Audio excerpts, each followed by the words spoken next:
Hey guys, it's Kevin Harvey again, back with you from Scenic City Boot Camp. I'm going to be talking today about journaling. In our last video, we talked about the importance of journaling. Today, we're actually going to go over how to journal. And this is a question that I get from a lot of my campers is, how do they keep a journal? It's really that hard. How do I keep it with me at all times? Do I write it down and then transfer it later? What works for you?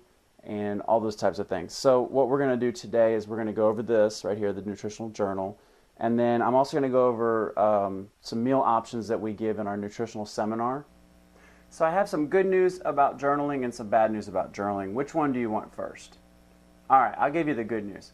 The good news is if you keep the journal the way that we teach you how in this video, for the next 5 or 6 days, I guarantee you that you're going to figure out where you're going wrong if you are going wrong.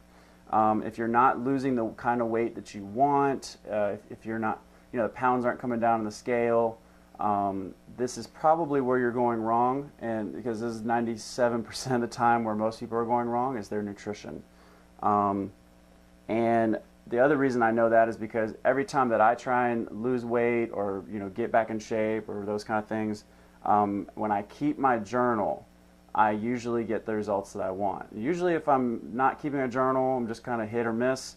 I'm just kind of maintaining. So the bad news, then this is really bad news, is for some of you, is it's very hard to do this when you eat out all the time. Because a lot of times restaurants don't have their calories posted. Like they won't tell you how many calories are in that bowl of chips.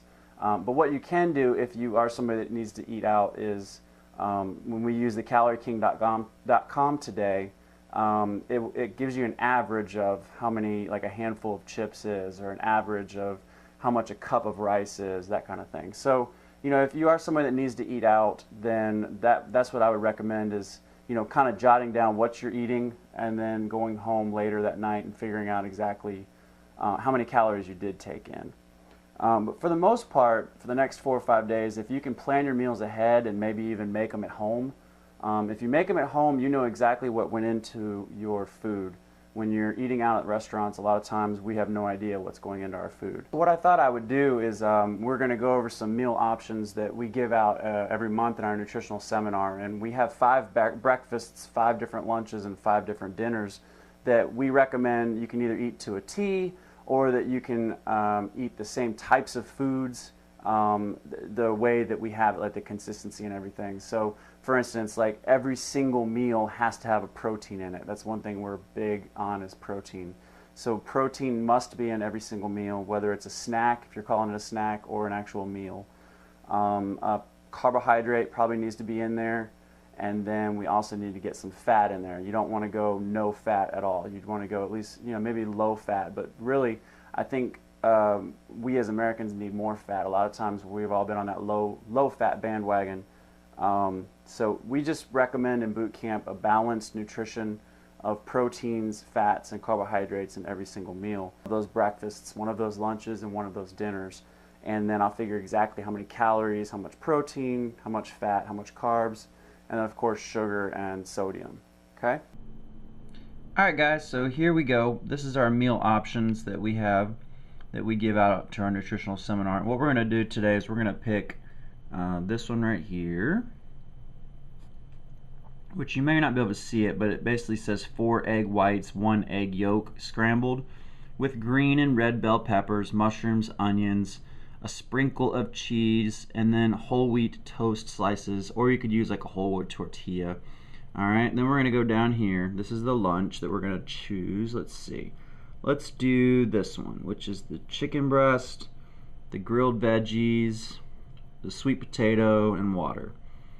Alright, and then one more is we're going to go for some dinners. So dinner's right here. And let's go with the sweet potato, the lean turkey, and the steamed green beans. Okay?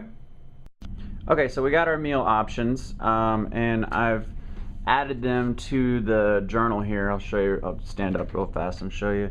So I only added the 3 meals. Ideally, you're going to want to eat 2 or 3 more meals, and those meals may consist of like a handful of almonds with some yogurt, or an apple, with 2 pieces of string cheese, something like that. And I know it's kind of out of focus, sorry. Just wanted to show you real fast. But this is my nutritional journal, as you can see. All right, and if you look at meal 1, which it's probably not going to work, meal 1, and it's 4 eggs, 1 egg yolk with veggies and a little bit of cheese and 2 pieces of toast. All right. Okay, so in your web browser, you're going to type in calorieking.com. All right, or you can also use sparkpeople.com. And sparkpeople.com is kind of neat because you can actually keep a journal right online there. But let's say we want to figure out how many, so we're going to put egg in the food search right there. All right, and it's going to give us an average of all brands, which we're going to do cooked egg. We want to do an egg white, so we're going to choose egg white right there, cooked, no added fat. All right, and then what's neat is, like I said, like we had 4 egg whites, okay? So we're going to type in the word number 4. All right, and it's going to give me, actually I think it already changed. Yep, it did. So as soon as you put a number in there, I don't know if you can see that to the right, but it says 69 calories for egg whites. So we're going to put 69 calories. All right, 69 calories. Total grams of fat is only 0.3. Now that's in the egg whites. We're also going to do the yolk, of course. My sodium is 219 milligrams. So we're going to put sodium somewhere around here. Sodium, all right, 219 milligrams. And my carbohydrates are low. They're only 0.9 grams. All right. And then let's scroll down a little bit. 14.4 grams of protein. Check that out. So that's really, really good. 14.4 grams. All right. And then, of course, we also said we wanted 1 yolk. All right. So 14.4 grams. Let's see. A whole egg, raw and fresh. That probably would be good. So there we go. We're going to go 1 whole egg. It's 54 calories. All right, so 54 calories. And then 0.3 grams of carbs, which is not too much carbs.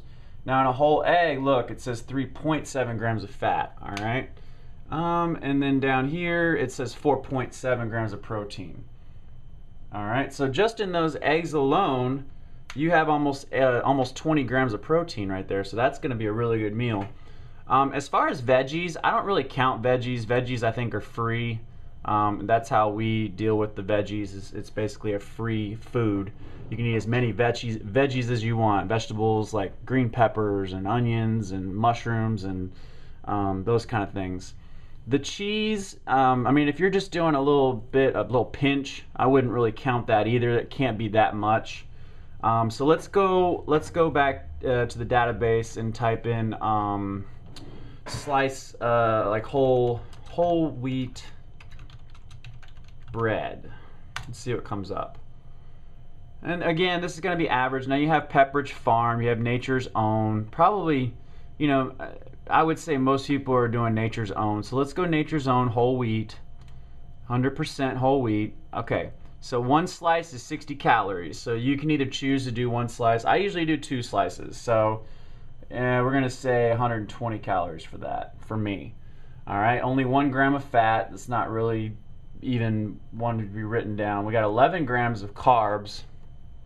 All right, and then we've got 4 grams of protein. Okay, so we're going to double that for me, so that's 8 grams of protein. All right, also remember to double your carbs if you're going to do it that way. Okay, now the neat thing again about calorieking.com is I can put 2 slices in here real easily, and it changes over there to the right, if you can see that. See if you can see that a little bit closer. See that over there? So just by changing that number, it switched. Okay? So then when you get all these, you just write them down and you just keep track of them in your journal. All the protein at the end of the day, all the carbs at the end of the day, and all the fat at the end of the day, and of course all the calories. And then since you're weighing every day, you'll see how many calories you need each day. If you go up the next day, then you probably maybe ate a little too much, or you might not have gotten a good workout that day or something. I don't know. But for the most part, anywhere from 3 to 5 smaller meals a day is going to work for you. And like I've said before, our meal options are just options. You can pretty much, the sky's the limit on what you do want to eat. You just got to be careful, and that's why you're writing it down on your journal. All right. So again, if you have any other questions, leave them right here down below at the blog. Or wherever you're watching this. You can also contact me at kevin@sceniccitybootcamp.com, and we will be talking again soon. I hope that helped you learn how to keep a journal and get the results that you want.